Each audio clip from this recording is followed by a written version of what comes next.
Halo semuanya, kembali lagi ke channel yang seadanya ini. Masih seperti biasa, gue akan ngelanjutin pembahasan novel Tsukigami Chibiku, yaitu di chapter 314 sampai 324. Nah, bagi kalian yang baru mampir ke channel ini, alangkah lebih baiknya untuk menonton video sebelumnya dulu.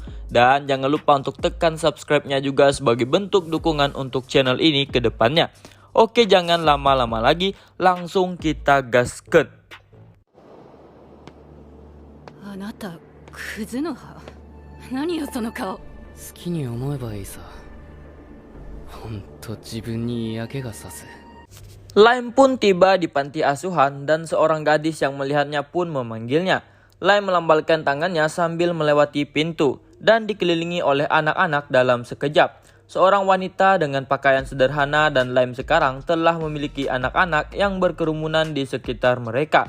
Panti asuhan Weids pun tiba-tiba diselimuti keaktifan.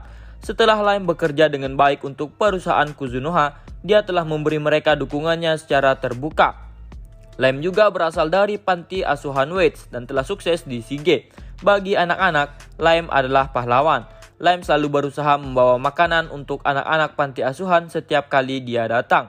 Wanita yang seumuran dengan Lime yang tinggal di sana adalah Seina.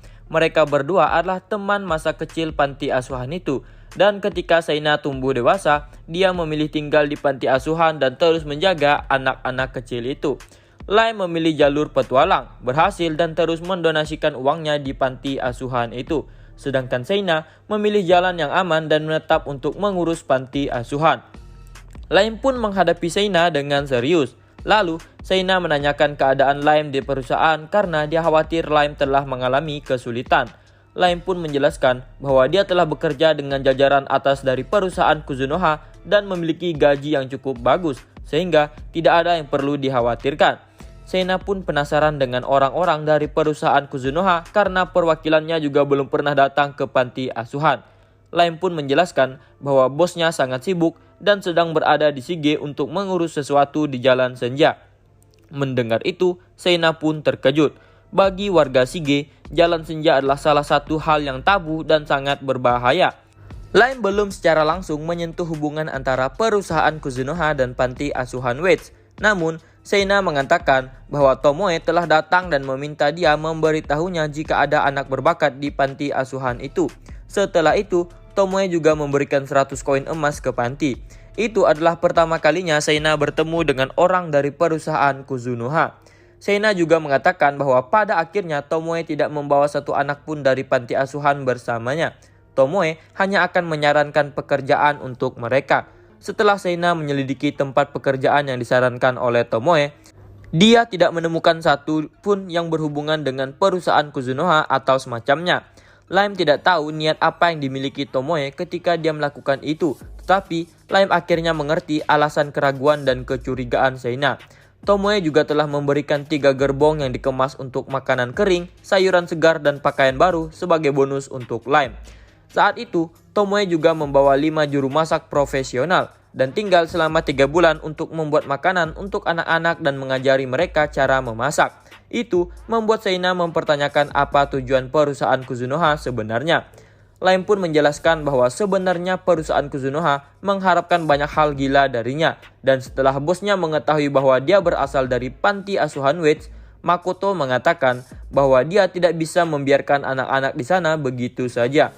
Seina pun meragukannya karena dia masih belum percaya bahwa perusahaan Kuzunoha memberikan bantuan yang begitu banyak kepada panti tanpa mengharapkan sesuatu. Apalagi alasan mereka melakukannya sebagai hadiah karena pekerjaan Lime. Walaupun menurut Lime, jumlah uang itu bahkan tidak pantas untuk dicatat di buku rekening. Tapi bagi teman masa kecilnya itu, perusahaan Kuzunoha tidak lain adalah keberadaan yang tidak diketahui.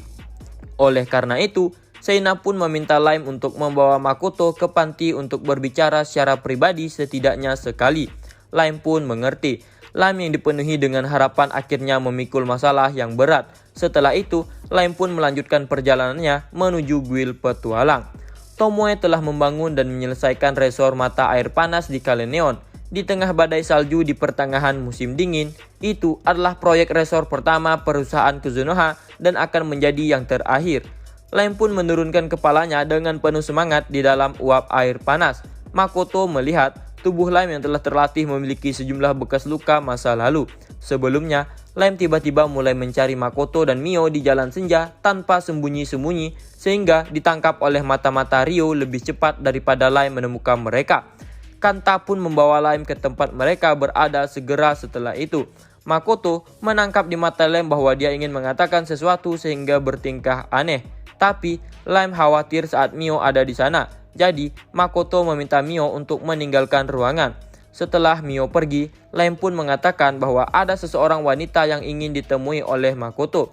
Jadi Lime mengundang Makoto ke pemandian air panas untuk membicarakan hal itu. Namun tiba-tiba muncul Mio di belakangnya dan mempertanyakan maksud Lime.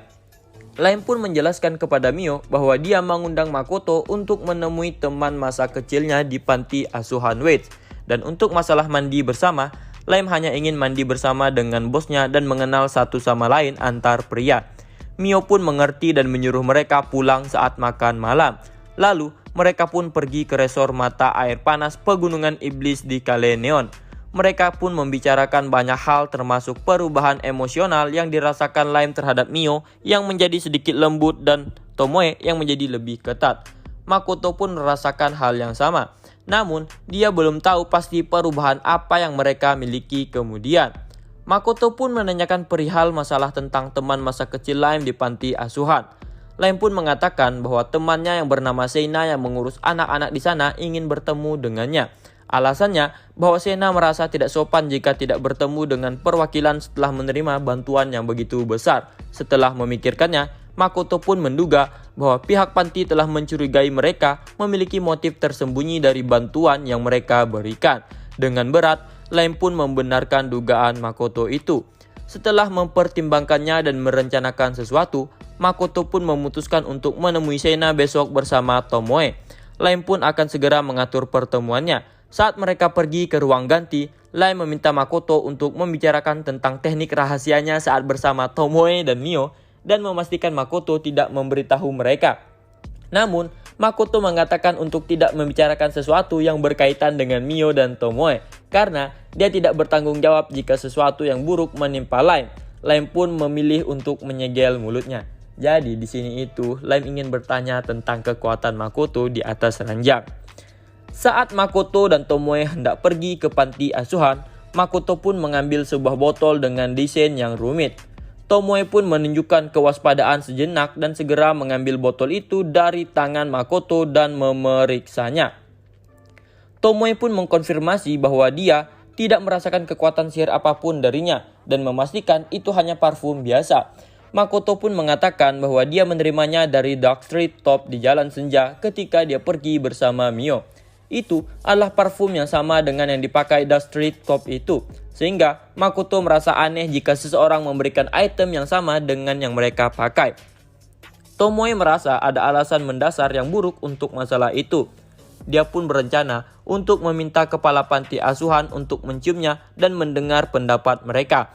Mereka pun melihat orang-orang datang menyambut mereka. Setelah mereka melewati gerbang panti asuhan dan berjalan di atas paving batu yang mengarah ke gedung, seseorang wanita muda pun berlari ke tempat Makoto dan Tomoe berada.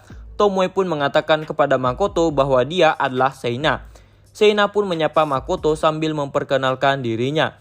Makoto pun membalasnya dan memperkenalkan dirinya dengan formal sambil meminta maaf karena baru bisa datang. Seina pun mengerti. Dia mengatakan bahwa dia cuma tidak menduga Lime meminta Makoto datang secepat itu. Makoto menjelaskan bahwa Lime adalah salah satu orang yang paling kompeten di perusahaan dan setelah mengetahui bahwa Lime berasal dari panti asuhan Wade, sehingga dia memutuskan untuk memberikan dukungan yang pada akhirnya menimbulkan kesalahpahaman. Seina pun tidak mempermasalahkannya. Makoto pun bertanya tentang orang yang menunggu mereka di depan gerbang. Seina pun mengatakan dia adalah seorang sutradara bernama Kimaro Hanza, salah satu orang yang bertanggung jawab di panti asuhan karena telah mengundang mereka. Makoto pun mengatakan bahwa dia juga membawa hadiah. Tomoe pun memberi Seina tas kain. Sambil dibimbing Seina, Mereka pun memasuki panti asuhan Weids. Dengan ini, rencana Makoto untuk merenovasi panti asuhan menjadi Yoseba oleh Echigoya akan segera dimulai. Panti asuhan Weids saat ini beroperasi berkat dukungan dari perusahaan Kuzunoha. Ketika mereka mulai mendukung panti, pendukung terbesar mereka, Rembrandt Company, pun mundur. Perusahaan kecil dan menengah lainnya yang tidak ingin memperburuk hubungan mereka dengan Kuzunoha pun perlahan mundur. Perusahaan Rembrandt telah menarik diri karena mereka pikir Kuzunoha sedang mencari bakat di sana, sehingga mereka memberikan peluang itu kepada Kuzunoha. Setelah menyelesaikan salam mereka dan mengobrol santai, sebuah konferensi antara Makoto dan orang-orang utama di tempat itu pun dimulai. Makoto mengatakan alasan dukungannya adalah karena tempat itu membangkitkan bakat luar biasa seperti Lime. Namun kenyataannya, tidak ada seorang pun yang menarik perhatian bawahannya, yaitu Tomoe. Makoto mengatakan itu hanya sebagai alasan agar kecurigaan pihak panti berkurang. Makoto telah mempelajari situasi panti asuhan dalam persiapannya untuk masalah ini. Dia menemukan bahwa sebagian besar panti adalah tempat panen bagi perusahaan dan hotspot untuk perdagangan manusia, sehingga Makoto berencana untuk merekonstruksinya. Dibandingkan dengan memberi makanan dukungan dengan uang, Makoto berpendapat bahwa akan lebih baik bagi anak-anak ketika dibawa ke masyarakat untuk dilatih dan dididik sesuai usia mereka, sehingga itu dapat memperbaiki masa depan mereka. Seina pun mengangkat tangannya dan bertanya apa yang Makoto lakukan dengan anak-anak yang telah dilatihnya. Makoto pun menjawab bahwa dengan memiliki pendidikan dan keterampilan, anak-anak akan memiliki peluang lebih tinggi untuk mendapatkan pekerjaan yang layak karena pendidikan adalah kekayaan abstrak. Setelah mendengarkan usulan Makoto, direktur panti pun setuju. Dan setelah Makoto mendapatkan persetujuan itu, dia pun mulai menjelaskan rencananya. Jadi, mereka akan memperluas bangunan panti dan membuat tempat untuk berlatih. Dan dia akan menempatkan 5 orang sebagai guru. Mereka adalah Lime Latte, Carol, dan Kema, serta 2 demi-human dari perusahaan Kuzunoha yang berspesialisasi dalam hutan, yaitu Aqua dan Eris. Setelah disepakati, negosiasi pun selesai. Saat Makoto berbicara dengan Seina, Makoto mengatakan bahwa dia sedang menyelidiki tentang parfum dan meminta semua orang berpartisipasi untuk menciumnya dan memberikan pendapat mereka. Makoto pun menyemprotkannya sekali agar semua orang dapat mengkonfirmasi aromanya. Seketika, Seina dan beberapa dari mereka pun menunjukkan ekspresi yang mengisyaratkan mereka tahu sesuatu. Makoto pun menduga tebakan Tomoe tepat sasaran. Itu artinya Ryo telah meramalkan bahwa Makoto akan datang ke panti asuhan dan Ryo telah mengatur sesuatu. Tomoe berdiri di sisi jendela dan mengawasi Makoto bersama anak-anak. Tomoe ingin tahu bagaimana perasaan Makoto terhadap anak-anak. Dan pada saat yang sama, dia ingin tahu bagaimana anak-anak manusia itu bertindak dan apa perbedaan antara mereka dan demi-human. Tomoe ingin menilai dan memastikannya. Itu tidak menimbulkan masalah jika dia membawa anak-anak Makoto yang pasti akan lahir di masa depan ke Asora. Lalu, Seina dan anggota staf pria bernama Tigu yang akan bertanggung jawab atas rekonstruksi pun menemui Tomoe. Tomoe pun menegaskan bahwa mereka berdua harus siap menghadapi pertanyaan dari anak-anak dalam proses pendidikan mereka.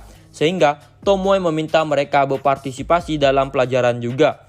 Seina dan Tigu pun terkejut dan senang karena mereka juga harus belajar. Setelah itu, mereka pun membicarakan tentang sistem pendidikan yang akan mereka terapkan dan aturan-aturan yang harus diikuti oleh pihak panti asuhan. Selama persyaratan yang ditentukan, perusahaan Kuzunoha terpenuhi, maka mereka tidak akan menarik dukungannya. Dari ingatan Seina, Tomoe telah mengetahui saat mereka mencium parfum bahwa peri yang bernama Ryo telah berulang kali datang ke panti asuhan Weids untuk menculik anak-anak. Untuk anggota staf, aroma parfum itu telah membangkitkan kenangan terburuk mereka. Seina pun mengatakan mereka akan melakukan yang terbaik. Setelah memberitahu mereka bagian terpentingnya, Tomoe pun melanjutkan topik pembicaraan mereka tentang rekonstruksi dan pengaturan bangunan panti asuhan Weids. Dan setelah semuanya dipahami, Tomoe pun memutuskan untuk kembali bersama Makoto. Tomoe pun melewati sisi keduanya dan pergi dengan langkah cepat dari luar. Ya, singkat ceritanya ya begitulah yang terjadi. Tomoe dapat tugas dari Makoto untuk merenovasi panti asuhan Weids dan mensejahterakan panti asuhan itu. Ini panti asuhan yang Lime lindungi ya, yang ada di animenya. Selagi Tomoe menugaskan para etwa untuk merenovasi, Makoto pergi berada di Dark Street. Intinya, di sini semua yang dibutuhkan untuk panti asuhan semuanya dibeli. Beginilah ketika Sultan muda beraksi. Sultan mah bebas. Nah, kita sekarang ke scene Makoto. Di Dark Street atau gue sebut aja Jalan Senja ya. Di Jalan Senja, Mio dan Makoto memasang benang milik Mio ke seluruh Jalan Senja. Tujuannya untuk menculik sesuatu. Namun, itu juga bisa dijadikan sumber informasi. Nah, Makoto dan Mio mendapatkan informasi kalau perusahaan Kuzunoha dan pihak anti dewa disebarkan. Dan juga ada mata-mata dari pihak Aion. Lalu, Makoto dan Mio pun berencana untuk menculik beberapa kerajaan. Alasannya untuk mencari informasi. Kemudian, mereka pun pergi ke tempat penginapan yang sudah disediakan. Mio dan Makoto pun masuk ke kamar. Lalu mereka pun mantap-mantap lagi. Enggak dong. Di kamar, Mio mencium bau gas yang berbahaya. Jika Makoto menciumnya, itu akan memberikan efek yang sangat candu. Dan makanan yang disajikan memiliki efek seperti candu juga jika dimakan terus-menerus. Mendengar itu, Makoto pun menyadari kalau di Jalan Senja dia harusnya tidak boleh mempercayai seseorang pun. Lalu, Makoto pun ingin berteleportasi ke tempat Rembrandt berada. Dia ingin membicarakan tentang cara menghadapi Ryo, juga tentang keterlibatan Kingdom dan pasukan pemberontak. Setelah memikirkan itu, Makoto pun izin ke Mio untuk pergi sebentar. Mio pun mengerti. Makoto pun langsung berteleportasi ke tempat Rembrandt. Setelah sampai, Makoto langsung disambut oleh Morris dan kemudian dipandu ke ruang Rembrandt. Kemudian, pembicaraan pun dimulai. Singkat cerita, permasalahan tentang Ryo dan para pemberontak pun selesai tanpa masalah. Kemudian, Rembrandt menceritakan anaknya yang tertarik dengan seorang pria yang bernama Misura. Sambil mengatakan itu, si Rembrandt sedikit kesal karena Rembrandt menganggap kalau Misura adalah penjahat yang ingin bekerja di kuil. Padahal sama-sama murid Makoto juga. Setelah itu, Rembrandt pun bertanya ke Makoto apakah Makoto memiliki informasi tentang Misura untuk di waktu sekarang. Namun, Makoto menjawab bahwa ia tidak tahu karena di akademi Shikilah yang lebih banyak mengurusnya. Si Rembrandt pun terus-menerus menanyai Makoto tentang Misura. Lalu tiba-tiba Rembrandt melompat ke arah Makoto dan sambil menangis. Dia menceritakan juga kalau si Sif anaknya sedang jatuh cinta juga dengan Misura. Wah, anjay, Misura ngeharem nih ngikutin gurunya. Gak nanggung-nanggung langsung anak dari pemilik guild pedagang. Dua-duanya malahan. Setelah melihat ekspresi Rembrandt yang sedih, Makoto pun langsung pergi menemui Yuno dan Sif. Pertama yaitu si Yuno. Dia membicarakan tentang hubungan Yuno dan Misura. Yuno menjelaskan kalau dia sangat mengagumi si Misura abis kejadiannya di Laurel. Terus, dia juga sudah berjanji dengan Misura untuk melakukan kencan. Mendengar itu, Makoto pun menanyakan alasannya kenapa harus Misura. Menurut Yuno, Misura punya wibawa, apalagi pas kejadian di Laurel. Yuno menganggap itu sangatlah keren. Namun, Yuno juga menjelaskan bahwa sebenarnya Yuno dan Sif juga sangat mengagumi Makoto dan sudah di tingkat mencintai Makoto. Yuno juga mengatakan jika Makoto ingin meminta Yuno atau Sif menjadi miliknya, maka mereka akan sangat setuju. Nah, di sini Makoto diperbolehkan untuk menjadikan Sif atau Yuno jadi haremnya. Gila-gila, rata-rata tergila-gila dengan Makoto nih. Apakah ada kemungkinan Sif atau Yuno menjadi harem Makoto? Kita tunggu saja nanti ya. Gue sih nunggu si Dewi tuh dijadikan harem Makoto biar dibantai habis-habisan. Nah, setelah ke Yuno, Makoto pergi ke Sif. Makoto bertanya tentang hubungannya dengan Misura. Sama seperti yang dikatakan oleh Yuno, Sif juga mengagumi Misura yaitu pada saat di Laurel. Karena kejadian di mana Sif dan Yuno sudah ada di ambang kematian akibat si Haruka ibunya Iroha. Nah, saat itu datanglah Misura yang menyelamatkan mereka. Karena itulah mereka sangat mengagumi Misura. Dan Sif sempat bertanya ke Misura kalau Sif ingin mencintai Misura apakah boleh? Kemudian Misura tidak menjawabnya, namun dia memasang wajah memerah dan tiba-tiba dia mengajak Yuno untuk kencan. Nah, atas dasar itulah Yuno dan Misura sedikit dekat dan akan melakukan kencan. Lalu pembicaraan mereka pun selesai. Setelah pembicaraan mereka selesai, Makoto pun langsung bertemu dengan Tomoe. Makoto ingin tahu tentang rekonstruksi panti asuhan Wits. Tomoe menjelaskan kalau rekonstruksinya akan dilakukan hari itu juga, dan Tomoe mengajak Makoto dan Rembrandt untuk melihatnya. Singkat cerita, waktu untuk rekonstruksi pun dimulai. Banyak pekerja kurcaci dan penyihir pengrajin berkumpul di sana. Lalu, pekerjaan pun langsung dimulai. Pada awalnya masih normal-normal aja, namun lama-kelamaan, Makoto semakin kagum dengan para kurcaci. Karena panti asuhan yang dibuat yaitu ada 4 lantai, dan bahannya juga bahan terpilih yang dicari oleh para kurcaci. Namun, tidak dengan Rembrandt. Dia hampir muntah ketika melihat pekerjanya sangat semangat ketika meletakkan sampah sebagai pondasi. Namun, sampah itu diolah dulu agar bisa dijadikan bahan yang kuat dan bagus. Makoto yang melihat itu semakin kagum dengan kerja si kurcaci dan kerja si Tomoe yang sudah mengatur semuanya. Makoto pun langsung memuji Tomoe. Mendengar itu, Tomoe pun kegirangan karena mendapat pujian dari Makoto, dan akhirnya pekerjaan rekonstruksi pun selesai hari itu juga. Nah, mungkin sampai di sini dulu untuk pembahasannya kali ini. Nah, di video selanjutnya gue akan bacakan judulnya aja ya. Yang pertama yaitu tentang di bawah sinar rembulan dan pagi dan ikatan terus ada serangan dari tim penilai. Itu tadi yang gue sebutin adalah judul dari chapter-chapter berikutnya. Oke, sampai di sini dulu untuk pembahasannya. Sampai jumpa di video selanjutnya. See you.